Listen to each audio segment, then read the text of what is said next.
livro de Mateus, capítulo 5. Hoje nós vamos para o próximo versículo, que é o versículo 4.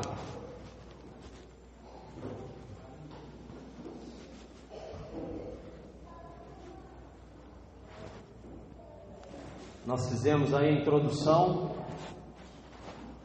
fizemos também a semana passada, falamos sobre o versículo 3, que diz: bem-aventurados os humildes de coração, ou pobre de espírito, dependendo da versão da Bíblia. E hoje nós vamos entrar no Sermão do Monte, parte 3, que é o versículo 4, bem-aventurados que choram. E hoje eu dei um pulo na Conde de Sarzedas e que eu fui buscar mais um livro, para me dar base no estudo desse Sermão do Monte. E ali eu estive conversando com alguns pastores, inclusive um colega meu que mora aqui perto, e os dois falaram para mim que estão fazendo a mesma coisa, estão fazendo essa exposição também do Sermão do Monte na igreja deles. E aqui o Luciano também está fazendo a mesma coisa, às terças-feiras, na igreja dele também é uma exposição sobre o Sermão do Monte. E nós estivemos conversando ali um pouco, e nós podemos perceber que Deus ele está movimentando algumas coisas, porque o Sermão do Monte ele é uma passagem da Bíblia que busca nos trazer de volta para o centro da vontade de Deus. Porque o Sermão do Monte ele trabalha exclusivamente com o nosso íntimo. Ele busca nos levar para uma condição a qual Deus sempre quis que nós estivéssemos. E ali conversando com eles, eu vi que nós começamos quase todos juntos, e eu posso perceber que Deus está movimentando a igreja dele para que nós voltássemos para o centro da vontade dele, porque eu gosto muito de assistir pregações, eu acompanho muito algumas pessoas, e tem outras também que eu vejo, e eu tenho sentido que algumas coisas têm saído fora do padrão, porque a Bíblia, do começo ao fim, qual é a centralidade da Bíblia? É Jesus Cristo.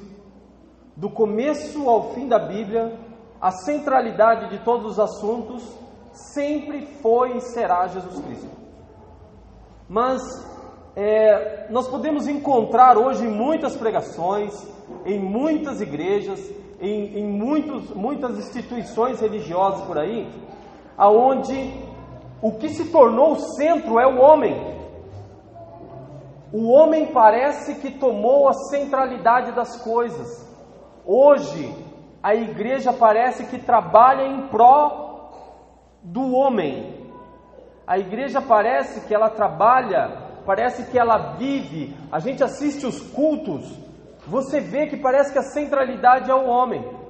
Ou é o pregador, a figura do pregador, a figura dele parece que é a centralidade do culto. Ou operar em pró do membro. E muitas vezes nós não vemos nem falando de Jesus. Eu gosto de olhar às vezes até mesmo para ver o que está acontecendo. E eu já vi muitos cultos onde o pregador não abre a Bíblia, não fala da Bíblia, e em todo o tempo ele fazendo uma certa...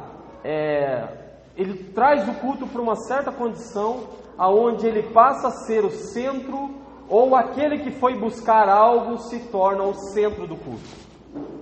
E aí a minha pergunta é: aonde fica Jesus nessa situação? E eu creio que o Senhor está religando num start em nós, para que a gente possa trazê-lo novamente para dentro do centro, Bom, vamos lá, Mateus 5,4 diz o seguinte: bem-aventurado os que choram, porque serão consolados. Mais uma vez, bem-aventurados os que choram, porque serão consolados. Irmãos, eu quero sempre estar frisando a grandeza que é a palavra de Deus. Não que vocês parem para pensar, nossa, o pregador consegue expor 1 hora de pregação em cima de um versículo. Não é essa a questão. A questão é que em um versículo da Bíblia, Deus consegue nos ensinar por tanto tempo e tantas coisas. E nesse sermão que nós estamos fazendo aqui uma exposição, ele tem 111 versículos. Nós estamos na terceira semana e estamos só no 4º versículo. E eu tive pensando essa tarde, também por toda a manhã, quantas coisas nós estamos deixando de viver da maneira que Deus quer, porque a grandeza da palavra de Deus, ela é tremenda. E eu fico pensando, quantas vezes o Senhor tenta falar conosco, Ele quer nos trazer para mais próximo, e a gente não tem se dado a particularidade de parar para a leitura da palavra. E a leitura da palavra, como nós falamos aqui na última semana, que é impossível nós sermos crentes de verdade sem ter uma vida de leitura da palavra. É impossível sermos crentes de verdade sem termos uma vida de oração. É impossível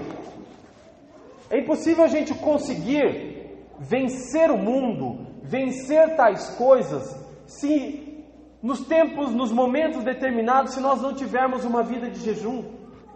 Porque, prestem atenção, o Senhor diz que para certas castas, certos problemas que nós enfrentarmos, ela só sai com o jejum, ela só sai com muita oração. Então eu quero trazer vocês para o entendimento de que muitas coisas que nós passamos, nós não conseguimos nos livrar, porque nós não seguimos as orientações do Mestre. E se Ele diz na palavra dele, orai sem cessar, que nós devemos fazer jejum, e Ele diz lá na palavra dele, no Salmo 1, bem-aventurados são aqueles que meditam de dia e de noite, onde a palavra não se aparta da nossa boca.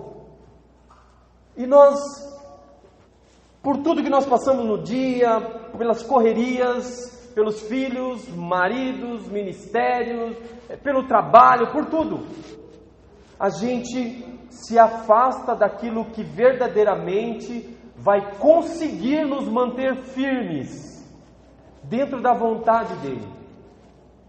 E aí nós olhamos aqui para esse versículo, bem-aventurados os que choram. Chegamos agora a uma consideração que ela é meio difícil de entender, né? O Senhor fala que felizes, bem-aventurados, mais que felizes, são aqueles que choram. Como que é feliz aquele que chora? E o Senhor, Ele traz essa citação no meio de tantas pessoas, como nós falamos aqui no começo, no primeiro sermão, na primeira exposição, que nós fizemos a introdução, aonde Jesus, Ele estava pregando para uma gama de pessoas, e que ali existiam todo tipo de pessoas. Nós falamos que existiam os fariseus, que tinham os saduceus, que tinham os zelotes, que tinha ali os escribas, tinha todo tipo de gente, pessoas que não eram cristãs, todo tipo de pessoas estavam naquele lugar, pobres, ricos, e ele começou a desferir essas coisas, e essa questão que ele diz assim, feliz são os que choram, porque serão consolados. Um dos pontos que serão sempre reafirmados aqui, sempre, até o final, eu quero falar sobre duas características. Primeira, que o Sermão do Monte, ele separa os pensamentos, ele separa os procedimentos de quem é crente e quem não é crente. Ele faz essa separação. Por quê? Porque o Senhor nos assegura que essas questões que nós estamos vendo aqui, elas são impossíveis de serem colocadas em prática pela nossa vida natural. É impossível que nós pratiquemos todas essas orientações de Deus sem o Espírito Santo. E quem tem o Espírito Santo são as pessoas convertidas que aceitaram Jesus como seu único, suficiente e exclusivo Senhor. São essas pessoas que têm o Espírito Santo. E a segunda coisa, somente é o que eu estou falando, somente os salvos possuem essa possibilidade de viver aquilo que está expresso no Sermão do Monte.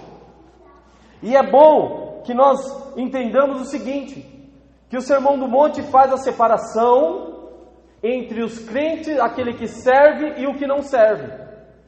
E aí, ele vem para uma particularidade ainda maior. Ele começa a separar aqueles que estão servindo ao Senhor de verdade e aqueles que estão apenas na margem do Evangelho.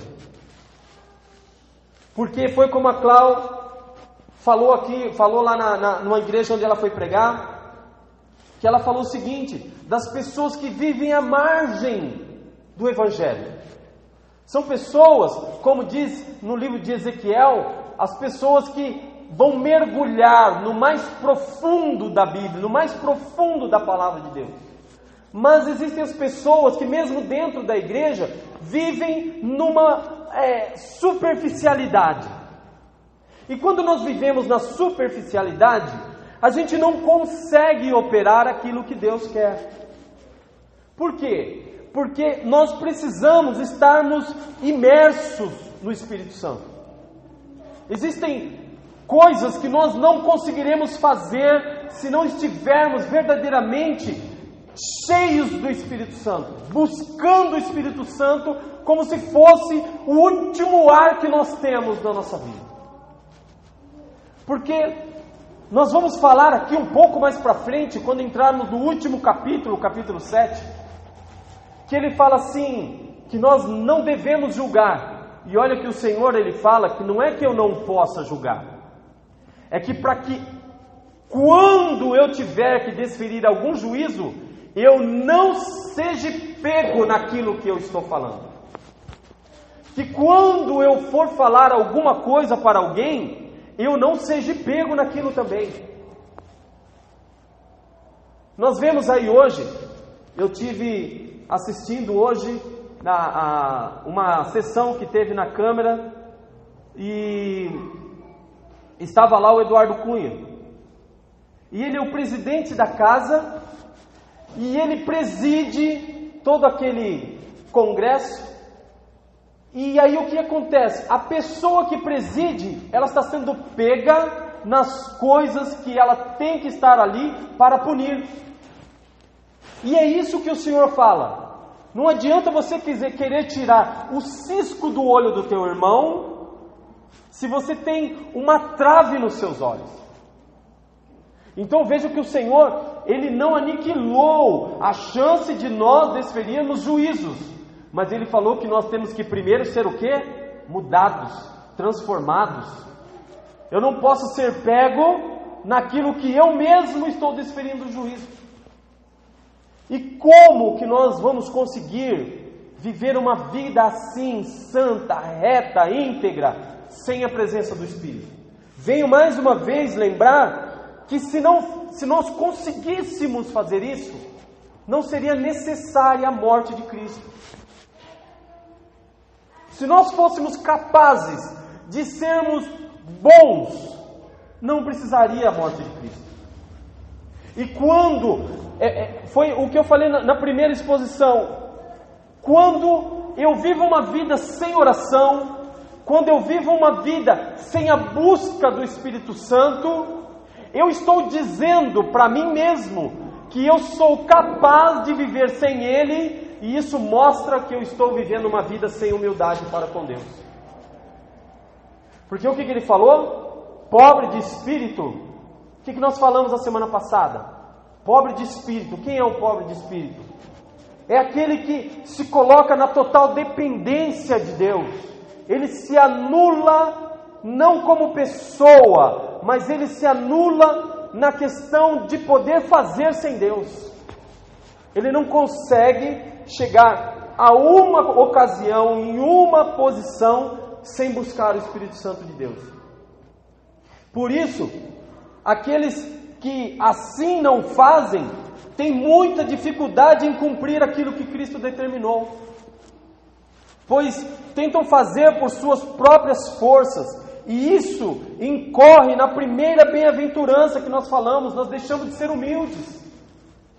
Olha só o que diz em 1 Pedro 5, no versículo 5 e 6, ele diz assim: do mesmo modo, jovens, sede submissos aos mais velhos, e todos vós igualmente, tratai com humildade uns aos outros, porquanto Deus se opõe aos orgulhosos, mas concede graça aos humildes. Sendo assim, humilhai-vos sob a poderosa mão de Deus, para que Ele vos exalte no tempo oportuno. Então, irmãos, é impossível que a gente consiga viver um pouco sequer. A palavra de Deus diz o seguinte, que se não fosse Cristo, nós seríamos consumidos. E aí, a gente começa a pensar da seguinte forma: eu tenho até agora vivido sem ter uma vida de oração, eu tenho conseguido viver até agora sem ter uma vida de leitura da palavra. O que é isso, ser consumido? Eu estou vivendo sem. O que é ser consumido? Você tem prestado atenção como tem sido a sua vida de verdade? Você tem prestado atenção nos sofrimentos que têm aplacado sua vida? Você tem prestado atenção? Porque muitas vezes, se nós olharmos para uma condição egoísta, uma condição individual, que eu olhe só para mim, que o Evangelho ele não é individualista, o Evangelho ele é comunitário. E aí quando eu olho só para mim, muitas vezes eu estou trabalhando, eu chego em casa bem, eu estou comendo, então parece que está tudo bem. Mas se você começa a olhar um pouquinho só para o seu lado, mãe, filhos, amigos, vizinhos, pessoas que estão totalmente sendo desgraçadas pela vida, pela obra de Satanás, e a gente está achando que está tudo bem. A gente acha que tudo está bem. E por isso é que a gente não vê que nós estamos verdadeiramente sendo consumidos, quando não temos uma vida de busca de Deus. Nós abrimos brecha, é aí que entra aquela tal falada brecha. Nós abrimos brecha e deixamos Ele entrar e fazer festa na nossa vida. E o Senhor disse, se você for ver lá no livro de Efésios, capítulo 6, onde o Senhor nos manda revestir-nos do quê? Da armadura. E se você vê a armadura, os componentes da armadura, existe um que eu gosto muito de falar, que é o capacete. O que é o capacete? Ele blinda a nossa mente dos dardos inflamados de Satanás. Quantas coisas ele tem soprado no seu ouvido? Não posso, não vai dar certo, não vou conseguir, ele não é para mim, ela não é para mim, vai acabar tudo. E ele vai soprando, e quando nós não estamos cheios do Espírito, aquilo começa a fazer morada na nossa vida. E aí você vai pensando, não, eu estou vivendo até aqui, não faz nem ideia das ciladas na mente que Satanás já preparou. E aí, irmãos, vejam que Jesus está verdadeiramente colocando ideias, totalmente opostas às ideias do mundo, pois para o mundo o verdadeiro significado de felicidade é o quê? O sorriso. Quando eu estou feliz, eu estou sorrindo. Aonde se materializa a felicidade humana, no sorriso. Mas Jesus diz que quem chora é que verdadeiramente é feliz. Essa declaração não estabelece fundamentos de fidelidade que agradam este mundo. Você não consegue estabelecer, na verdade, fundamentos que culminam com a felicidade que o mundo diz. Porque o mundo sempre nos cobra o sorriso. Quando alguém te pega aquela velha frase, homem não chora. Nós somos condenados até por chorar. E Jesus Cristo disse, não, quem chora é que é feliz. Não obstante, o Evangelho diz, bem-aventurados são os que choram. Irmãos, no livro de Lucas, a declaração ainda é muito mais profunda. No livro de Lucas, capítulo 6, versículo 25, a parte B, ele diz o seguinte: ai de vós, que agora riem, pois haverão de se lamentar e chorar. Olha o que o Senhor está dizendo. Vocês que agora estão rindo, mais para frente vocês vão se lamentar e vão chorar. É uma declaração muito forte nessa parte de Lucas. Vejam que o que Jesus condena, irmãos, não é a felicidade. Jesus não está condenando a felicidade, mas Ele está condenando um estado de felicidade desprovido de qualquer ligação com a realidade da vida, que pode ser caracterizado como egoísmo. Ele não está condenando a felicidade, ele está condenando a felicidade desprovida totalmente de ligação com aquilo que o mundo está passando. Vocês chegaram a ver hoje, irmãos, que aquele avião que caiu, que pode ter sido obra de terrorismo? Se você começar a pensar como devem estar as famílias, você já pensou perder um marido, um filho dessa maneira? Que muitas vezes você não vai nem poder enterrar. Nem enterrar você vai poder, porque no mar onde eles caíram é cheio de tubarão. Muitos corpos não vão ser nem encontrados. Mães, talvez filhos que estão no colo, filhos de 1, 2 meses, não vão mais ver pai, não vão mais ver a mãe. E aí, o Senhor fala assim para nós: é impossível que você chegue no final do seu dia e você não se coloque para orar por essas pessoas, orar pela necessidade humana.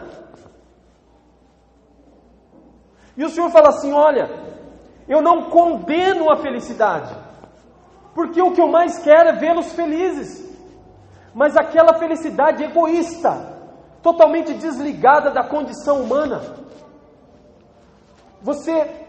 Se você parar, irmãos, para imaginar, todos aqui, a família toda é cristã. Se Jesus voltar hoje, alguém da sua família vai para o inferno.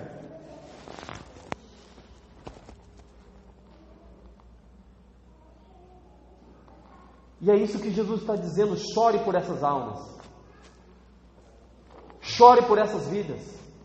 É aqui que a gente começa a entender, quando a gente entende o panorama da Bíblia, quando a gente entende o assunto, a ideia de Jesus Cristo, a gente começa a olhar as particularidades, a gente começa a entender melhor. Nesse mesmo sermão, no capítulo 6, que Jesus fala o seguinte: quando você for orar, entra no teu quarto, busca o Senhor em secreto, que em secreto Ele te recompensará. Irmãos, é nesse momento que Jesus espera que nós nos coloquemos de uma maneira aonde o Espírito Santo não aguente e trabalhe pelo teu choro. E nós não estamos falando aqui de um choro, irmãos, de um choro provocado por algo natural. Não é disso que nós estamos falando. Nós não estamos falando de um choro onde você chora porque perdeu um ente, de um choro porque o seu filho está mal. Nós estamos falando de choros provocados por ações espirituais, que é onde às vezes não sairá lágrimas dos teus olhos, mas você sentirá a sua alma totalmente contristada. Já aconteceu com vocês? De você estar dentro de um ônibus, dentro de um trem, e vir aquela situação na sua mente, e você ali começa a orar, buscar o Senhor, e você até se segura para não chorar, mas a sua alma está tão destruída. É desse choro que Jesus está falando, é dessa condição de alma, é dessa condição aonde nós que entendemos que se amanhã Jesus voltar, metade das pessoas que estão passando aí na rua, elas nunca mais serão vistas num lugar de bênção, de glória. Na verdade, nosso Senhor não disse que aqueles que choram por motivo de alguma tristeza é que são felizes, como se esse chorar fosse um sentimento de pesar devido à perda de algum ente querido. Ele está falando do contristamento de alma. Nós sempre queremos, na verdade, como pregadores, nós sempre queremos ver a igreja sair sorrindo, né? A gente sempre quer ver os irmãos saindo com um sorriso nos lábios. Mas, na verdade, Jesus Cristo ele afirma totalmente o contrário. Temos hoje uma igreja que se preocupa com a felicidade extraída ou obtida do receber. Hoje a igreja, ela tem uma felicidade que é extraída ou obtida do receber. Geralmente é o que nós ouvimos de todos, em vários lugares. Ah, você que veio receber, hoje você vai levar. E nós, nas nossas pregações, nós queremos que todos saiam felizes. Que todos saiam felizes. Mas olha só, no livro de Atos 20:35, diz o seguinte: tenho-vos mostrado em tudo que, trabalhando assim, é mister socorrer os necessitados e recordar as palavras do próprio Jesus.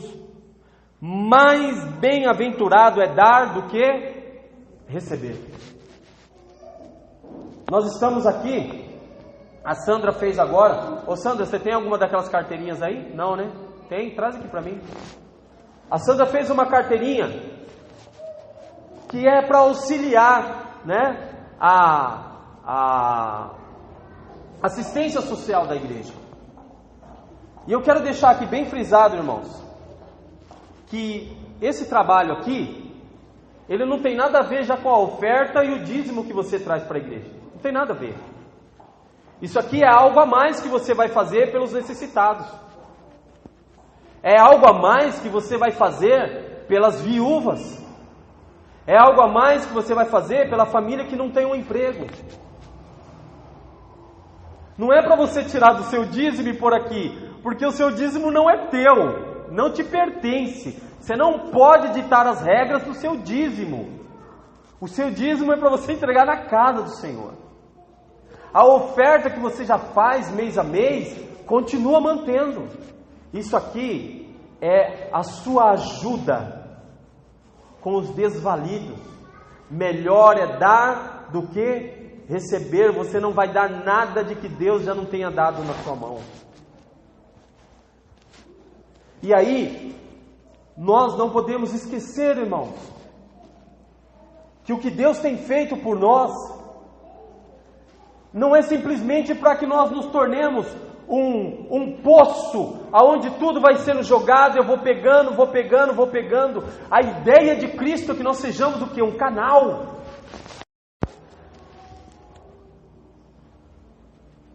A condição que o pecado trouxe ao ser humano foi que extraiu as lágrimas de Jesus. Por que não choramos espiritualmente, irmãos? Por que não choramos espiritualmente? Sabe por quê? Porque pouco nos colocamos a meditar sobre a nossa condição. Eu quero fazer um convite a vocês hoje. Quando chegar na sua casa, quando você estiver lá no seu leito e você for dormir, faz um retrospecto da sua... Não precisa ser do seu mês, nem da sua semana. Faça o retrospecto de hoje. Só pense no dia de hoje. Você passou por pessoas necessitadas e você não ajudou? E aí quando a gente fala sobre pessoas necessitadas, a gente logo pensa no mendigo. Só que tem pessoas do nosso lado, muitas vezes, que estão precisando de um abraço. Aquela pessoa lá onde você trabalha, que você sabe que precisa de você, mas você não fala porque você não gosta dela. Você não se aproxima porque na verdade, muitas vezes a gente quer até que algo, que uma justiça aconteça com aquela pessoa. Quantas vezes eu vi pessoas orando: Senhor, pesa a mão. Senhor, pesa a mão. E se nós pararmos para pensar, irmãos, quantas coisas nós pensamos nesse dia que não deveríamos ter pensado. E se pensamos, não deveríamos ter pensado daquela maneira. Quantas pessoas, quantas coisas, porque assim, muitas vezes, a gente, por não prestar atenção em certas partes da Bíblia, a Bíblia, ela coloca como pecado até mesmo a nossa omissão. A omissão é pecado. Nós temos deixado de falar a palavra de Deus, nós somos possuidores da verdade, deixamos de falar a palavra de Deus a pessoas necessitadas, sabe por quê? Por vergonha. Porque eu acho que agora não é a hora, e eu não sei qual vai ser a próxima hora dessa pessoa. Coisas que nós pensamos, vontades que tivemos durante o dia. Pare para pensar no seu dia hoje. Pare para pensar. Pessoas que você olhou no trânsito, pessoas que você olhou entrando dentro do trem, que dá aquela vontade, vem aquele pensamento, né? Maldoso, maligno. E olha, para vocês verem a gravidade dos nossos pensamentos, Jesus Cristo, Ele deixou a coisa muito aguda. Ele falou o seguinte, que hoje o homicídio, ele nasce apenas da vontade. Não precisa você matar uma pessoa, mas só de você sentir a vontade de fazer algo mal, você se tornou um homicida. Eu estou tentando pôr aqui, irmãos, para nós, uma verdade de que nós somos pessoas más. Nós somos incapazes de sermos pessoas boas, se não for através do Espírito Santo de Deus. Sabe por que nós vivemos muitas vezes felizes em momentos ruins? Porque nós não buscamos a felicidade do Espírito Santo, não choramos na presença dEle, não colocamos a nossa condição pecaminosa diante de Deus, e por isso nós achamos que tudo está bem. Tudo está bem.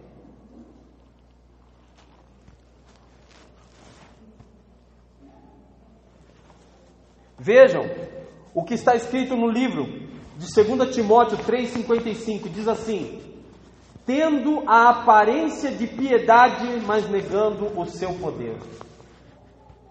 Irmãos, isso aqui é triste. É triste para nós, a igreja do Senhor, a instituição, a única que ainda pode fazer algo sem querer nada em troca, de simplesmente dar sem pensar em receber. A igreja do Senhor está calada, a igreja do Senhor está parada, ela não está fazendo. Foi como eu preguei aqui uma vez. A igreja do Senhor, ela arrecada por dia 65 mil reais. Por dia de oferta. Sabe quanto que ela gasta com a missão intercontinental? 1,55 reais. O que nós estamos fazendo com toda a oferta? Mantendo os nossos palacetes evangélicos, mantendo os carros de luxo, mantendo os helicópteros, os jatinhos. A igreja do Senhor, ela não está fazendo o que ela deveria. Nós fazemos aqui um culto de missões a cada 3 meses. Um culto de missão a cada 3 meses, para vir 5 ou 6 pessoas. Isso é o que a palavra está dizendo. Nós temos a aparência de piedade, mas nós negamos a verdade. Não agimos como nós aparentamos, sermos bons, pessoas que querem fazer o bem, mas não fazemos. Nós nos afastamos do bem. Quando nós erguemos aqui, essa carteirinha aqui, era para a igreja inteira falar, eu quero. Mas nós aparentamos um bem que nós não fazemos. E a palavra de Deus não nos deixa nos enganar. Ele fala, tendo aparência de piedade, mas negamos o poder. Assim sendo, tão distante da realidade humana, que está caída e prestes a ir para o inferno, passamos uma ideia de paz. E assim achamos que esse é o melhor testemunho que podemos dar, que é o nosso sorriso. Não, irmão, vai lá que Jesus Cristo vai mudar a sua vida. Nós fomos essa semana fazer uma visita. E é complicado. Nós já entramos em cada coisa, irmãos, fazendo visita. Nós entramos numa casa, onde hoje ela até está bem. Até está bem essa casa hoje, com todos os problemas que a senhora tem lá. Mas nós já entramos naquela casa, irmãos, aonde a casa, na parte de cima, ela era cheia de sacos de fezes. Morava sozinha, banheiro entupido, doente. E como que você vai para casa e vai sorrir, irmãos? Como que você vai para casa sabendo que uma pessoa está vivendo desse jeito e você não vai se ajoelhar e buscar a Deus pela vida dessa pessoa? E que você não vai fazer o máximo, ou pelo menos o mínimo que você pode fazer por essa vida? Isso uma. E os milhões que estão aí, do nosso lado aqui, olha. A igreja do Senhor podia fazer muito mais do que ela está fazendo. E a igreja do Senhor não são essas 4 paredes. A igreja do Senhor sou eu e é você.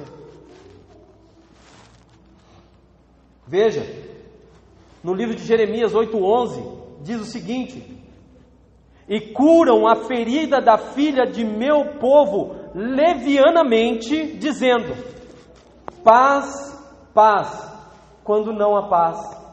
Por isso que eu falo para vocês, irmãos, quando a gente começa a entender mais a palavra, a gente olha para os particulares dela e a gente começa a entender os particulares.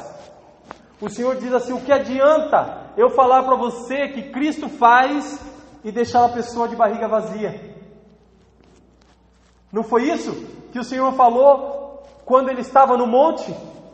Vieram as pessoas até Ele, os seus discípulos falaram assim, Senhor, despede essas pessoas, porque elas estão com fome, moram longe. O Senhor falou, não, de maneira alguma eu vou despedir alguém que veio até mim com fome, de maneira alguma. Não podemos. Também veja em Lucas 10:20, que diz assim, mas não vos alegreis, porque se vos sujeitem os espíritos, Alegrai-vos antes por estarem os vossos nomes escritos nos céus. Sabe o que estava acontecendo aqui? Os discípulos tinham acabado de voltar de uma missão. E eles foram e voltaram todos felizes. Senhor, nós expulsamos demônio. Nós falamos para a doença sair, as doenças saíram. E eles voltaram todos felizes. Aí Jesus falou assim: vocês estão felizes por causa disso?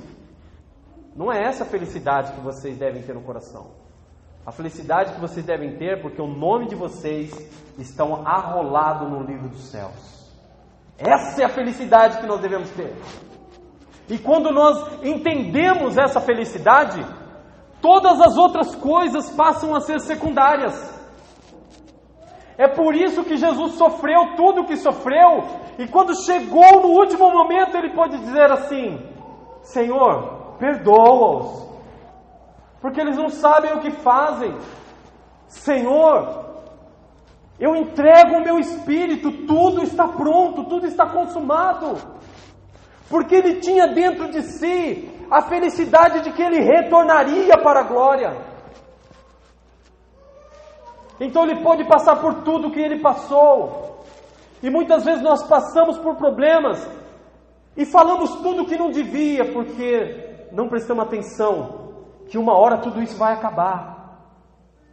Todo sofrimento vai acabar. Um dia tudo vai embora. Jesus Cristo está preparando as nossas casas. E Ele nos deixou tão certo disso, que Ele deixou um penhor conosco, que é o Espírito Santo. E Ele diz que quando Ele vier buscar o Espírito, Ele nos levará juntos. Então não importa, igreja, o que você estiver passando. O que importa de verdade é que o Senhor virá nos buscar.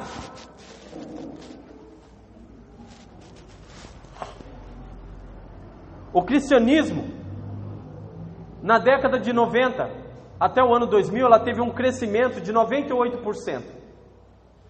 De 91 a 2000, o evangelho, os protestantes cresceram 98%.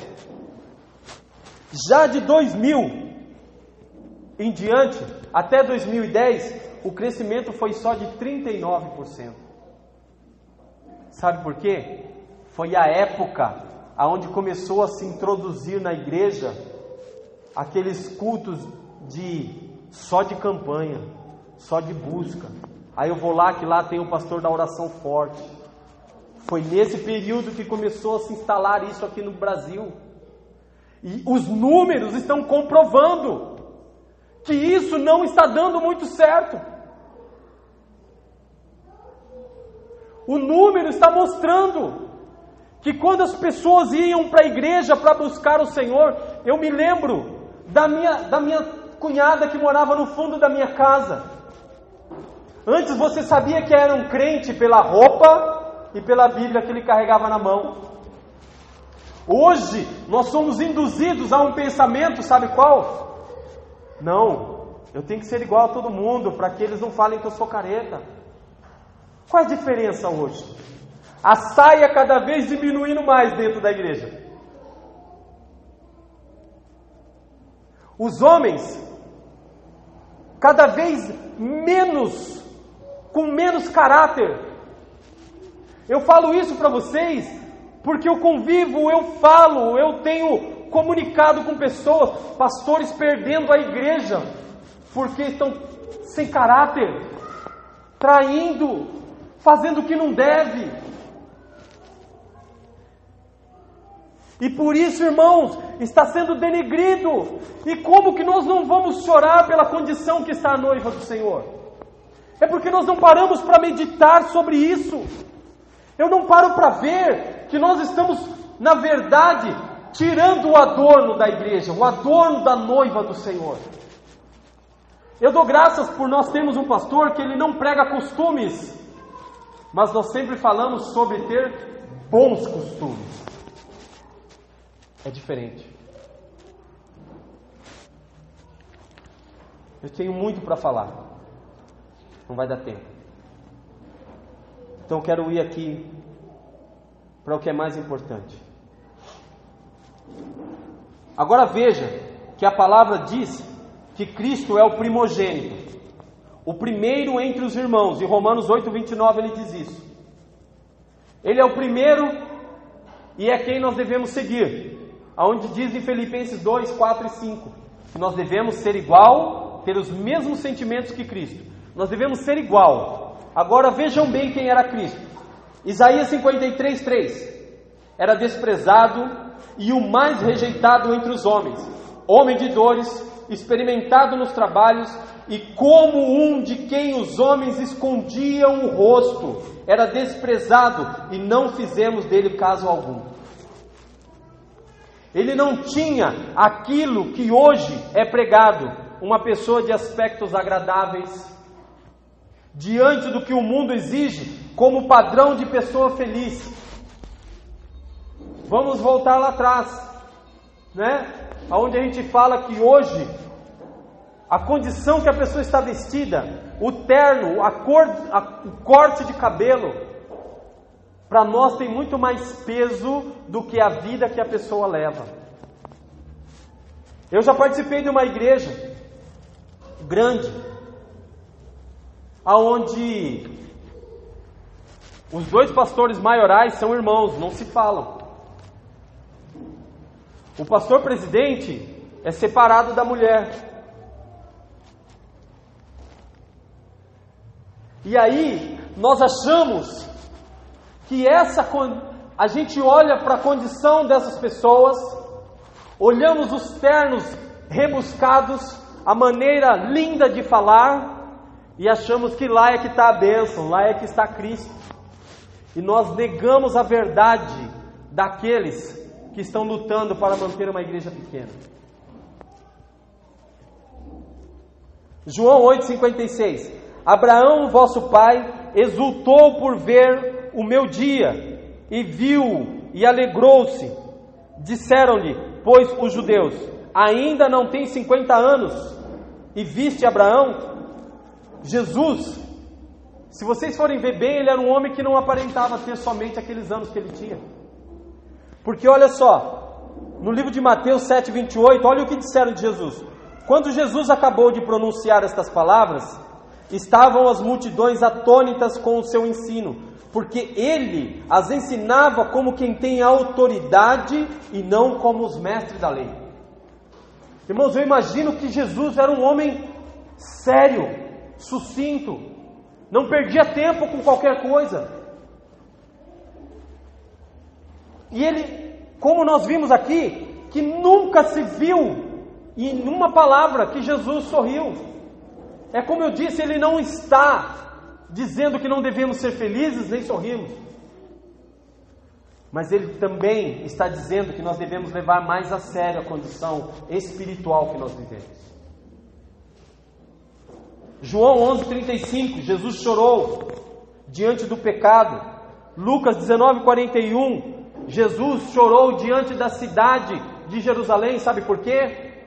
Porque quando ele foi entrar para a cidade de Jerusalém, estava tendo a festa, ia acontecer a festa dos Pentecostes, estava vindo todo mundo para Jerusalém, e aí ele olhou para ela e viu que eles não estavam aceitando verdadeiramente aquilo que veio para salvá-los.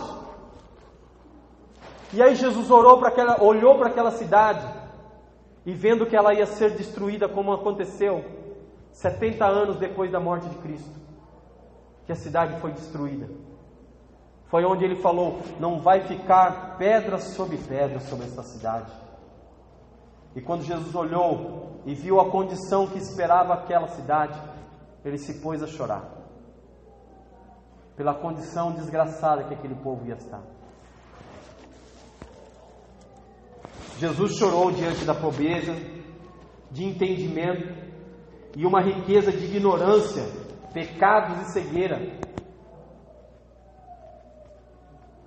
Existe uma frase do Dr. Martin Lloyd Jones que diz o seguinte: esse choro espiritual é algo que necessariamente resulta do fato de ser alguém humilde de espírito.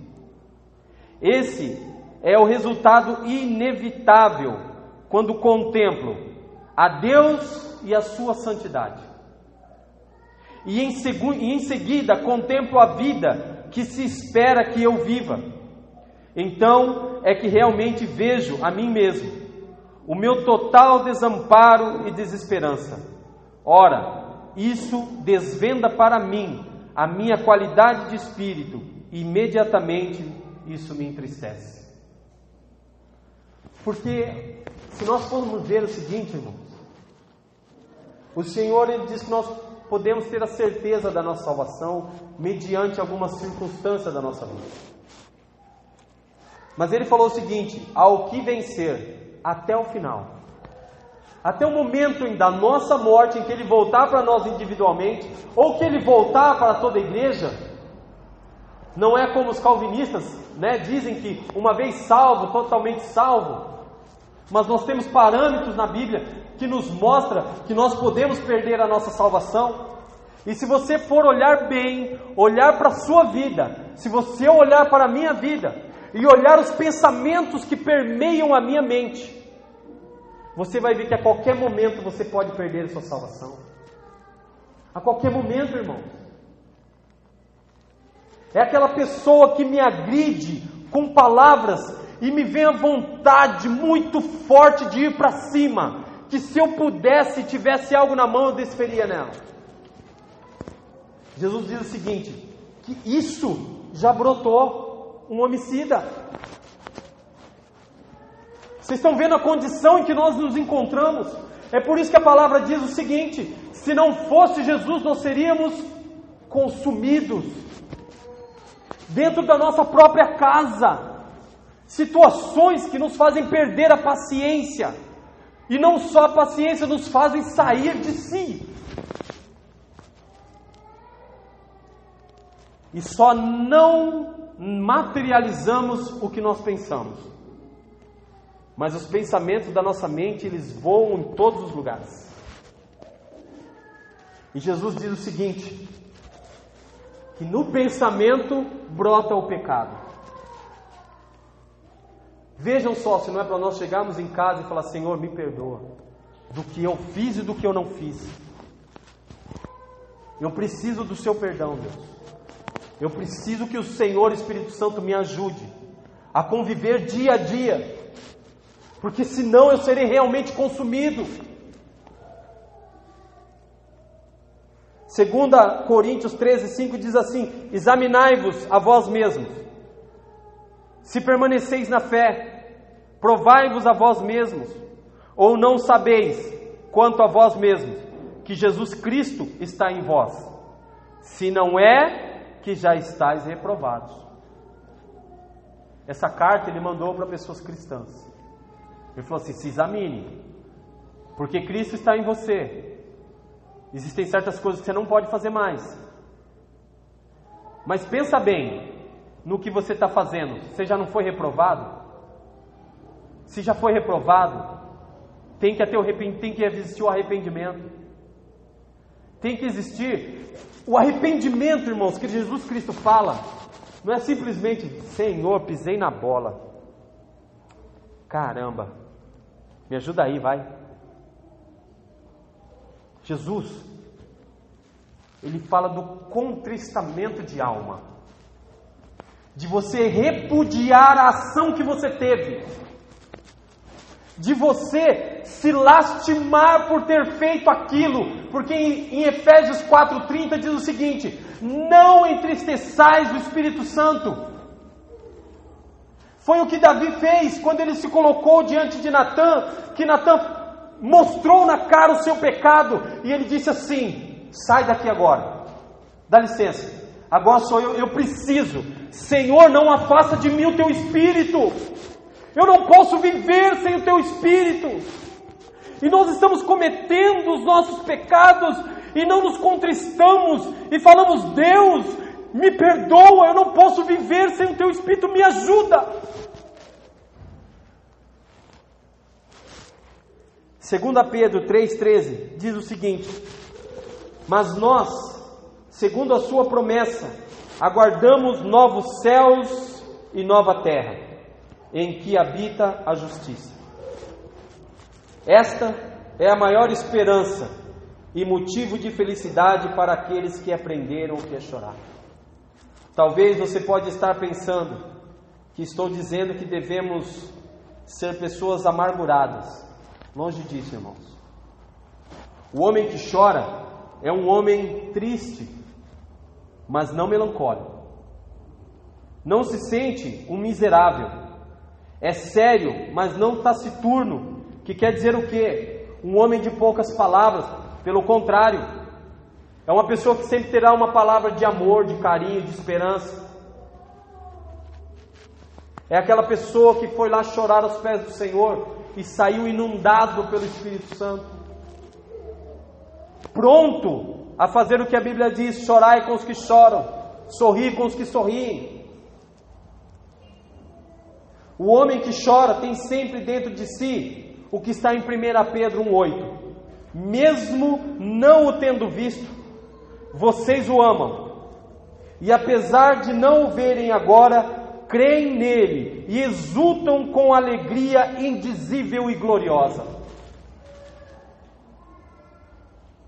Olha esse versículo, o que ele diz: mesmo não tendo visto, nós temos em nós uma crença que nos exulta com alegria indizível, porque Jesus Cristo, Ele veio, Ele morreu, Ele se deu por nós e Ele voltará para nos buscar. E eu quero que a igreja se levante agora. Eu quero fazer uma conclusão lendo uma passagem, que é uma passagem que vai nos falar qual é a alegria que nós temos no nosso choro, quando nos deparamos com o pecado, quando você olha essas pessoas que passam por todos os problemas e você não consegue não chegar em casa e não clamar pela vida dessa pessoa. Apocalipse 21, a partir do versículo 1, diz o seguinte: então vi um novo céu e uma nova terra, pois o primeiro céu e a primeira terra tinham passado, e o mar já não existia.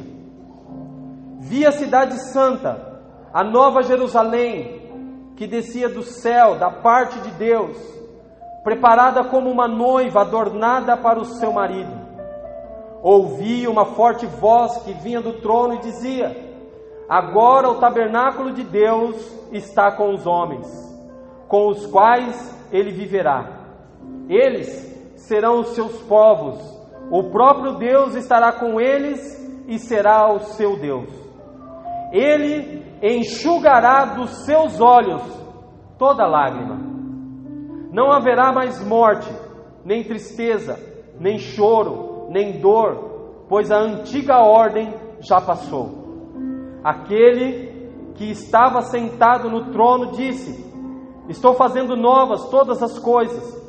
E acrescentou: escreva isto, pois estas palavras são verdadeiras e dignas de confiança. Disse-me ainda: está feito, eu sou o Alfa e o Ômega, o princípio e o fim. A quem tiver sede, darei de beber gratuitamente da fonte da água da vida. O vencedor herdará tudo isto, e eu serei seu Deus, e ele será meu Deus, e ele será meu filho. Mas eu quero voltar no versículo 4, que diz o seguinte: ele enxugará dos seus olhos toda lágrima. Ele vai enxugar a lágrima de quem? De quem chora. E ele promete uma felicidade ao qual esse mundo nunca viu. Para quem? Para as pessoas que não conseguem olhar a calamidade que está acontecendo no mundo e conseguir dormir sem clamar ao Senhor por algo melhor. Pessoas que estiveram conosco hoje. Minha mãe, que não é convertida. Eu tenho 6 irmãos, só 3 são convertidos. Se Jesus voltar hoje, o que vai acontecer com a minha família? Se Jesus voltar hoje, o que vai acontecer com a sua família? Com a sua esposa, com o seu marido, com o seu irmão? O que vai acontecer?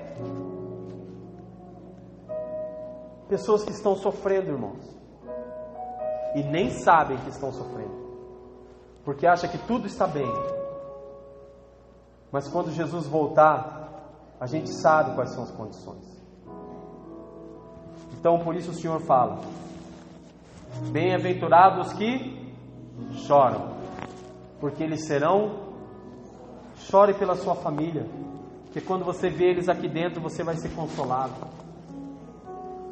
Chora por essas calamidades que estão aí.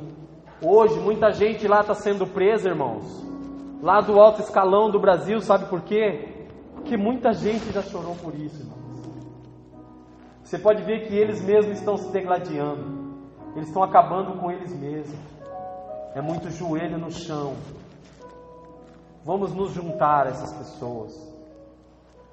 Olhem lá no YouTube a vida dos missionários, o que eles estão fazendo, como eles estão vivendo. Chore por aquelas almas, clame a Deus por aquelas pessoas. Sabe qual é a oração que eu faço pelos missionários? Eu falo: Senhor, ajude-os a não te negar nos momentos mais difíceis.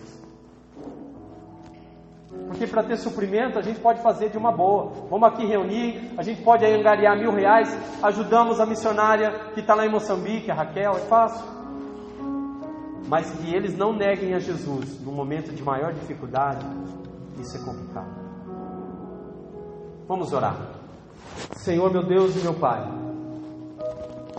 o Senhor, a semana passada, me deu uma frase, ó Deus, que marcou o meu coração.